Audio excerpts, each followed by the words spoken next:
ನಮಸ್ಕಾರ. ಪ್ರಜಾರಾಜ್ಯ ಕನ್ನಡ ನ್ಯೂಸ್ಗೆ ಸ್ವಾಗತ. ನಾನು ರಾಮಗೌಡ ಪಾಟೀಲ್.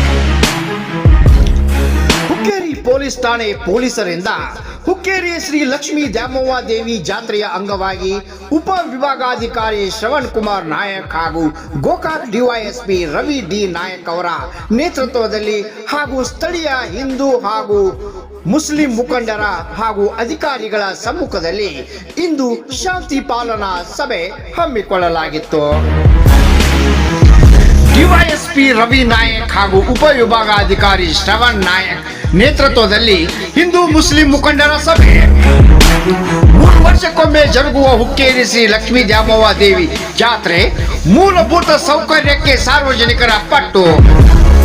ಗಣ್ಯರು, ಜಾತ್ರಾ ಕಮಿಟಿಯವರು, ಹಕ್ಕುದಾರರು, ಮುಖಂಡರು ಈ ಶಾಂತಿ ಪಾಲನಾ ಸಭೆಯಲ್ಲಿ ಭಾಗಿ.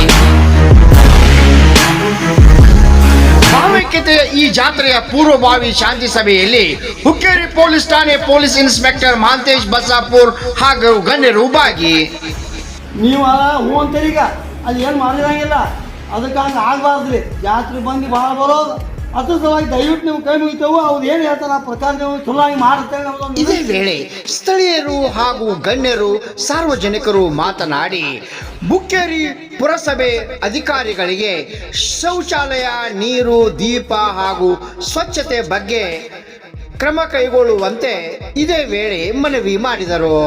ಇದಕ್ಕೆ ಸ್ಪಂದಿಸಿದ ಅಧಿಕಾರಿಗಳು ಈ ಒಂದು ಮೂಲಭೂತ ಸೌಕರ್ಯಗಳಿಗೆ ತಕ್ಷಣ ಕ್ರಮ ಕೈಗೊಳ್ಳುವಂತೆ ಅಧಿಕಾರಿಗಳಿಗೆ ಬೆಳಗಾವಿ ಉಪ ವಿಭಾಗಾಧಿಕಾರಿ ಸಲಹೆ ನೀಡಿದರು.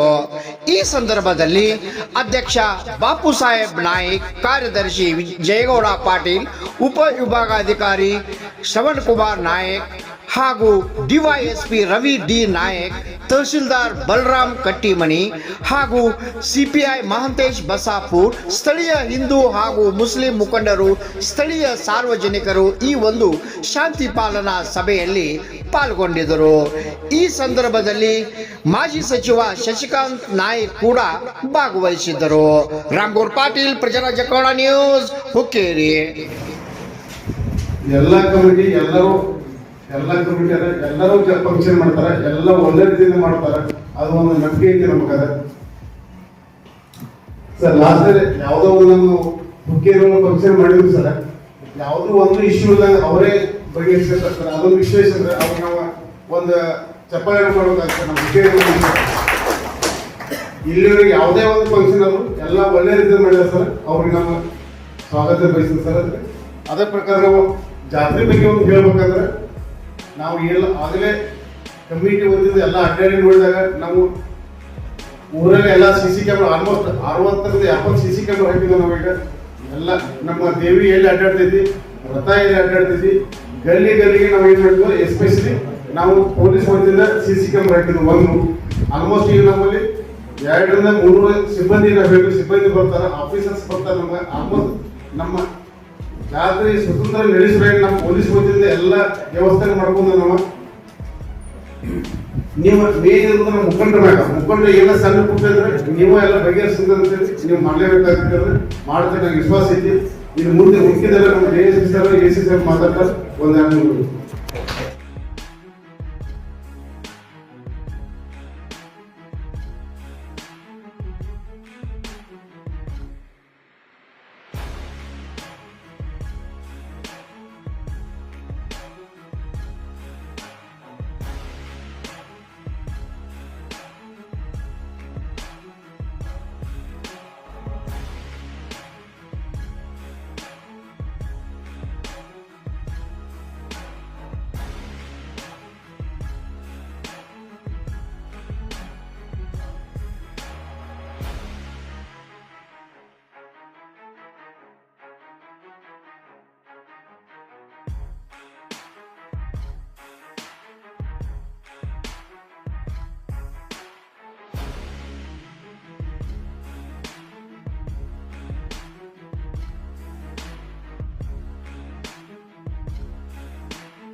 ಅವುಗಳನ್ನ ನಾವು ಬಗೆಹರಿಸೋಣ ಶಾಂತಿಯುತವಾಗಿ. ಸಮಯ ಇದೆ, ಬಹಳಷ್ಟು ಸಮಯಗಳಿದ್ರು, 5 ದಿವಸ ಸಮಯ ಇದೆ. ಎಂಥ ಸಮಸ್ಯೆನ ಬಗೆಹರಿಸುವಂತ ಸಮಯ ನಮ್ಮ ಹತ್ರ ಇದೆ. ಆದ್ದರಿಂದ ಚೀಫ್ ಆಫೀಸರ್ ಬಂದು ಒಂದು ಸ್ವಲ್ಪ ತಾವೇನ್ ಮಾಡಿದ್ರೆ ಅನ್ನೋದು ಬ್ರೀಫ್ ಮಾಡಿ ಹೇಳ್ತಾರೆ. ಇಲ್ಲಿ ನೋಡಿ, ಯಾವುದೇ ಒಂದು ಜಾತ್ರೆಯನ್ನ ಮಾಡಬೇಕಾದಾಗ ಫಸ್ಟ್ ಇಂಪಾರ್ಟೆಂಟ್ ಬೇಕಾಗಿರೋದು ಶಾಂತಿ ಮತ್ತು ಸುವ್ಯವಸ್ಥೆ. ಎಲ್ಲರೂ ಇದ್ದವರು ಸಮಾಧಾನದಿಂದ್ರೆ ಶಾಂತಿ, ಸುವ್ಯವಸ್ಥೆ ಹಾಗೂ ಸಹಿಷ್ಣುತೆ. ಇದು ನಿಮ್ಮೂರು ಜಾತ್ರೆ, ನಾವು ಮಾಡ್ಲಿಕ್ಕೆ ಬಂದಿದ್ವಿ. ಅದನ್ನ ಹೇಳಿದ್ರಲ್ಲ, ನೀವೇ ಎಲ್ಲ ಕುತ್ಕೊಂಡು ಮಾತಾಡ್ಕೊಂಡ್ರೆ ಎಷ್ಟೋ ಸಮಸ್ಯೆಗಳನ್ನ ಬಗೆಹರಿಸ್ತೀವಿ. ನಾವು ಬಂದ್ರೆ ಕಾನೂನು ಬರ್ತದೆ. ಹೌದ್ರಿ? ಹೊಂದಾಣಿಕೆ ಅಂದ್ರೆ ಏನು? ನೀ ಕಲ್ಲಪ್ಪ ನೀನ್ ಮಾಡಪ್ಪ, ಮಲ್ಲಪ್ಪ ನೀನ್ ಮಾಡಪ್ಪ, ನೀವು ಇದನ್ ಮಾಡಪ್ಪ ಅಂತಂದಾಗ ಅದು 3 ಸಮಸ್ಯೆಗಳು ಬಗೆಹರಿತಾವ. ಇಲ್ಲ ಅಂದ್ರೆ ನಾನ್ ಬಂದಾಗ ಕಾನೂನು ಬರ್ತದೆ. ಕಾನೂನು ಬಂದಾಗ ಯಾರಿಗಾರ ಒಬ್ಬರಿಗೆ ಸಮಸ್ಯೆ ಆಗೋದು. ಹೌದ್ರಿ? ಅದಕ್ಕೋಸ್ಕರ ನೀವು ಎಷ್ಟು ಹೊಂದಾಣಿಕೆಯಿಂದ ಈ ಜಾತ್ರೆನ ಮಾಡ್ತೀರಿ, ಅದಕ್ಕೆ ಯಾವುದೇ ರೀತಿಯ ಸಹಕಾರವನ್ನ ತಾಲೂಕು ಆಡಳಿತದಿಂದಾಗ್ಲಿ, ಜಿಲ್ಲಾಡಳಿತದಿಂದಾಗ್ಲಿ ನಾವು ಕೊಡ್ಲಿಕ್ಕೆ ಸಿದ್ಧರಿದ್ದೇವೆ. ಅದು ಬಹಳ ಇಂಪಾರ್ಟೆಂಟ್. ಎರಡನೇದು, ಬಿಸಿಲು ಜಾಸ್ತಿ ಇದೆ, ಸ್ವಲ್ಪ ಕುಡಿಯುವ ನೀರಿನ ವ್ಯವಸ್ಥೆಯನ್ನು, ಶುದ್ಧ ಕುಡಿಯುವ ನೀರಿನ ವ್ಯವಸ್ಥೆ ಸ್ವಲ್ಪ ಹಾಕಬೇಕು. ಮೂರನೇದು ಸ್ವಚ್ಛತೆ ಅಂತ ಬಂದಾಗ ಎಲ್ಲವನ್ನು ನಮ್ಮ ಮಹಾನಗರ ಪಾಲಿಕೆ ಆಗಲಿ, ಟೌನ್ ಪಂಚಾಯತಿ ಆಗಲಿ, ಪಟ್ಟಣ ಪಂಚಾಯತಿ, ಸ್ವಚ್ಛತೆ ಎಲ್ಲಿಂದ ಸ್ಟಾರ್ಟ್ ಆಗ್ತದೆ? ನಮ್ಮ ಮನೆಯಿಂದ ಸ್ಟಾರ್ಟ್ ಆಗ್ತದೆ. ನಾವು ನಮ್ಮ ಸುತ್ತಮುತ್ತ ತಗೊಂಡೋಗಿ ಕಸ ಇನ್ನೊಬ್ಬರ ಮನೆ ಮುಂದೆ ಹೋಗೋದು ಸ್ವಚ್ಛತೆ ಅಂತಾರ? ಅದನ್ನ ಹೇಳೋದು. ಅಂದ್ರೆ ನಾ ಹೇಳೋದು ಸಿವಿಕ್ ಸೆನ್ಸ್ ಅಂತ ಇಂಗ್ಲಿಷ್ ಅಲ್ಲಿ ಏನ್ ಕರಿತೀವಿ, ಅದನ್ನ ನಾವು ನಮ್ಮಲ್ಲಿ ನಾವು ರೂಢಿಗತ ಮಾಡ್ಕೋಬೇಕು. ಹೊರಗಡೆನವ್ರು ಬಂದು ಹೊಲಸು ಮಾಡೋಗ್ತಾರ ಅನ್ನೋದಕ್ಕಿಂತ ನೀವು ಯಾವುದೇ ಒಂದು ಜಾಗ ಹೊಲಸಿತ್ತಪ್ಪ ಅಂದ್ರೆ ಹೊಲಸು ಮಾಡಕ್ ಹೋಗಲ್ರಿ. ಇನ್ನೊಬ್ಬ ಬಹಳ ವಿಚಾರ ಮಾಡ್ತಾರ. 10 ಮಂದಿ ಒಬ್ಬರೆಲ್ಲರೂ ಮಾಡ್ಯಾರ. ಹೊಲಸಿದ ಜಾಗ 100 ಮಂದಿನ ಬಂದ ಹೊಲಸು ಮಾಡೋದು, ಅದು ಬಹಳ ಇಂಪಾರ್ಟೆಂಟ್. ಅದಕ್ಕೋಸ್ಕರ ಅವುಗಳಂತ ಸ್ಪಾಟ್ಗಳಿದಾವೆ, ಅವನ್ನೆಲ್ಲ ನೋಡಿ ನಾವು ವ್ಯವಸ್ಥೆ ಮಾಡ್ಕೊಳ್ತೀವಿ. 4ನೇದು ವೆರಿ ಇಂಪಾರ್ಟೆಂಟ್ ಅಂತಂದ್ರೆ, ಸ್ವಲ್ಪ ಬಿಸಿಲಿರೋದ್ರಿಂದ ಅಲ್ಲಿ ಹೋಗೋದ್ರಿಂದ ಸ್ವಲ್ಪ ಮೆಡಿಕಲ್ ಫೆಸಿಲಿಟಿ ಅಂತ ವ್ಯವಸ್ಥೆಗಳನ್ನ, ಎಲೆಕ್ಟ್ರಿಸಿಟಿ, ಇವೇನು ಇನ್ನಿತರ ಇಲಾಖೆಗಳಿಂದ ಹಾಕಬೇಕು ಆ ವ್ಯವಸ್ಥೆಗಳನ್ನು ಕೂಡ ಸರಿ ನಾವು ಅವಶ್ಯವಾಗಿ ಮಾಡ್ತೇವೆ. ಇನ್ನು ಪೊಲೀಸಿಂಗ್ ವ್ಯವಸ್ಥೆನ ಸಾಹೇಬ್ ನೋಡ್ಕೊಳ್ತಾರೆ. ಹೇಳಿದ್ದು ನೀವು ಟೈಮಿಂಗ್ 1 ಗಂಟೆಗೆ ಮುಗಿಬೇಕಂದ್ರೆ ಬಹಳ ಅಂದ್ರೆ 1:30 ಆಗಲಿ, 4 ಆಗ್ಬೇಕು. ಹೌದ್ರಿ? ಆ ರೀತಿ ಆಗೋದ್ರಿಂದ ಏನಾಗ್ತದೆ, ಮೊದಲು ಊಟ ಬಿಟ್ಟು ನಿಲ್ಲೋದಾಗ್ತದೆ, ಅದು ಹೋಗ್ತದೆ, ಇದು ಹೋಗ್ತದೆ. ಅದಕ್ಕೋಸ್ಕರ ಟೈಮಿಂಗ್ 15 ನಿಮಿಷ ನಾವು ಹೋಗ್ಕೊಳ್ತೇವೆ. ಆಗಿದ್ದು ಯಾವುದೋ ಟೈಮಿಂಗ್ ಆಗೋದಿಲ್ಲ. ಎಷ್ಟೇ ನಾವು ಮಾಡ್ತೀವಿ ಅಂತ ಸಮಸ್ಯೆಗಳಾಗ್ತದೆ. 15ರಿಂದ 20 ನಿಮಿಷ, ಬಹಳ ಒಂದು ಅರ್ಧ ಗಂಟೆ ಹೆಚ್ಚು ಕಡಿಮೆ ಆದ್ರೆ ಪರವಾಗಿಲ್ಲ. ಅದು ಮೀರಿ ಸ್ವಲ್ಪ ಆಗದಂತರ ತಾವೆಲ್ಲರೂ ನೋಡ್ಕೋಬೇಕು. ಇಲ್ಲಿ ಹಿರಿಯರ ಪಾತ್ರ ಬಹಳ ಇಂಪಾರ್ಟೆಂಟ್. ನಾನು 5 ವರ್ಷ ಸರ್ವಿಸ್ ಅಲ್ಲಿ ಈಗ ಹೆಂಗಾಗಿದೆ ಅಂದ್ರೆ, ಈಗ 20ರಿಂದ 35 ವಯಸ್ಸಿನ ಹುಡುಗರದವಲ್ಲ, ಸ್ವಲ್ಪ ಬಹಳ ಮಂಗೇನ ವಯಸ್ಸದಂಗೆ ಇದೆ. ಈ ಹುಡುಗರು ಮಾತು ಕೇಳೋದಂತ ಪರಿಸ್ಥಿತಿ ಆಗಿದೆ. ಹೌದ್ರಿ? ನಾವ್ ಹಿಂಗೆ ಜಾತ್ರಾ ಯಾವ್ದು ಕಮಿಟಿ ಮನೆ ಮಕ್ಕಳ ಕೇಳೋದಾಗಿದ್ರಿ, ಹುಡುಗರು ಏನ್ ಕೇಳ್ತಾರೆ ಅನ್ನೋ ಲೆಕ್ಕಕ್ಕೆ ಹಿರಿಯರು ತಮ್ಮ ಅಸ್ತ್ರವನ್ನು ಬಿಟ್ಟರು ಅಂತಕ್ಕಂಥ ಉದಾಹರಣೆ ಇದೆ ಸಾಕಷ್ಟು ಸರ್. ಅದಕ್ಕೋಸ್ಕರ ಸಾಹೇಬ್ ಹೇಳಿದ್ರು, ಸುಶಾಂತ್ ಸಾಹೇಬ್ ಹೇಳಿದ್ರು, ಈಗ ತಮ್ಮ ಏನು ಸಮುದಾಯದ ಬಾಂಧವರನ್ನ ಹಿಡಿದಿಟ್ಕೊಳ್ಳೋ ಜವಾಬ್ದಾರಿ ತಮ್ದಿರ್ತದೆ, ಅವಶ್ಯಕತೆ ಇರ್ತದೆ. ತಾವೆಲ್ಲರೂ ತಪ್ಪು ನನ್ನಿಂದ ಆದಾಗ ನಮ್ಮವರೇ ನಾವು ತಿದ್ದುಕೊಂಡಾಗ ಅಲ್ಲಿ ಉಲ್ಬಣಿಸತಕ್ಕಂತ ಸಮಸ್ಯೆ, ದೊಡ್ಡದಾಗಂತ ಸಮಸ್ಯೆ ಬಹಳ ಕಡಿಮೆಯಾಗಿ ಅಲ್ಲೇ ಮುಗಿದೋಗ್ತದೆ. ನಮ್ಮವನ ನಾನು ಏನ್ ಹೇಳಿದ್ರು, ನಾ ಕೊಟ್ಟರಂತಂದ್ರೆ ನಮ್ಮ ಹೊಡೆದಂಗ್ ಬಿಡೋ ಅಂತ ಹೇಳ್ಬಿಟ್ಟು ಅವನ ನೋಡೋದಂಗ್ ಬರ್ತದಿಲ್ಲ. ಸೊ ಹಾಗಾಗಿ ನಮ್ಮ ಸಮಸ್ಯೆಗಳನ್ನ ನಾವೇ ಬಗೆಹರಿಸಿಕೊಂಡ. ಈಗ ಸಾಹೇಬ್ರ ಅಂತ ಬಂದ್ರೆ ನೋಡ್ತಾರ ಹೇಳಿದ್ರಲ್ಲ, ಅವ್ರು ಬಹಳ ಸಮಸ್ಯೆ ಮಾಡಿದ್ರೆ ಒಂದು ಲಗಾಸ್ತಾರೆ. ಅದಕ್ಕೋಸ್ಕರ ಮಾಡ್ಬೇಡಪ್ಪ ಇದೇನ್ ಮಾಡ. ಈಗ ನಾವೆಲ್ಲ ಪೂರ್ವವಾಗಿ ಸೇರಿರೋದು ಏನಕ್ಕೆ, ಯಾವ್ದನ್ನ ಮಾಡಬೇಕು, ಯಾವ್ದನ್ನ ಮಾಡಬಾರ್ದು, ಇದು ಎಲ್ಲ ತಲೆಯಲ್ಲಿ ಇರ್ತಪ್ಪ ಅಂತಂದ್ರೆ ಆ ಪ್ರಕಾರವಾಗಿ ನಾವು ನೀವು ಎಲ್ಲರೂ ನಡೆದೋದ್ರೆ ಬಹಳ ಸುವ್ಯವಸ್ಥಿತವಾಗಿ ಜಾತ್ರೆಯನ್ನ ನಾವು ನಡೆಸ್ಕೊಂಡು ಹೋಗ್ಬೇಕು.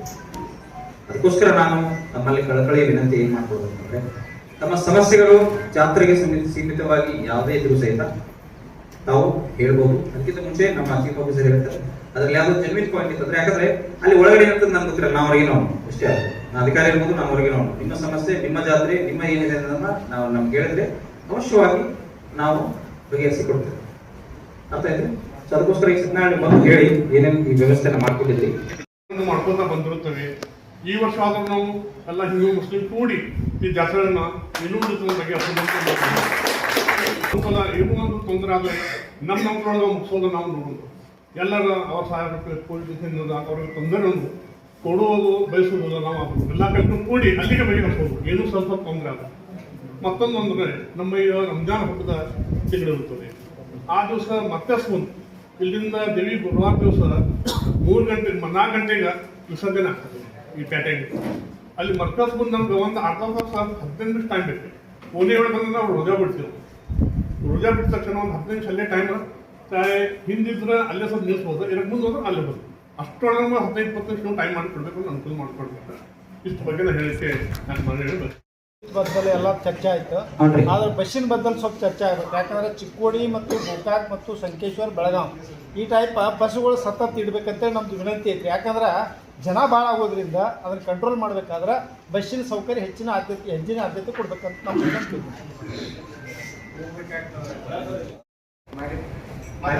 ಬ್ಯಾಚುಲರ್ ಸರಿಯಾಗಿಲ್ಲ ಮತ್ತು ಕಮರ್ಷಿಯಲ್ ಫೇವರೇಟ್ ಕುಂತಿದ್ರೆ ಬಂದ ಅಲ್ಲಿ ಕಂಪ್ಲೀಟ್ ಮಾಡಂತ ಅವ್ರಿಗೆ ಹೇಳಿದ್ರು. ಏನ್ ಕಂಪ್ಲೀಟ್ ಅದು ಪ್ಯಾಟ್ವರ್ಕ್ ಮಾಡ್ತಿರಲ್ಲ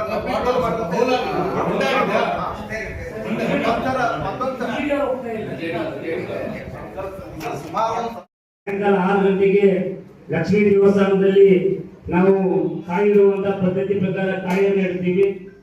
ಆಮೇಲೆ ಮಂಗಳವಾರ ಬೆಳಿಗ್ಗೆ ದೇವಿಯನ್ನ ಮೂರ್ತಿಯನ್ನ ಅಲ್ಲೇ ಬಡಿಗೇರಿ ಗಲ್ಲಿಯಲ್ಲಿ ದ್ಯಾಮವ್ವ ದೇವಸ್ಥಾನದಲ್ಲಿ ಮೂರ್ತಿಯನ್ನ ಪ್ರತಿಷ್ಠಾಪನೆ ಮಾಡ್ತೀವಿ.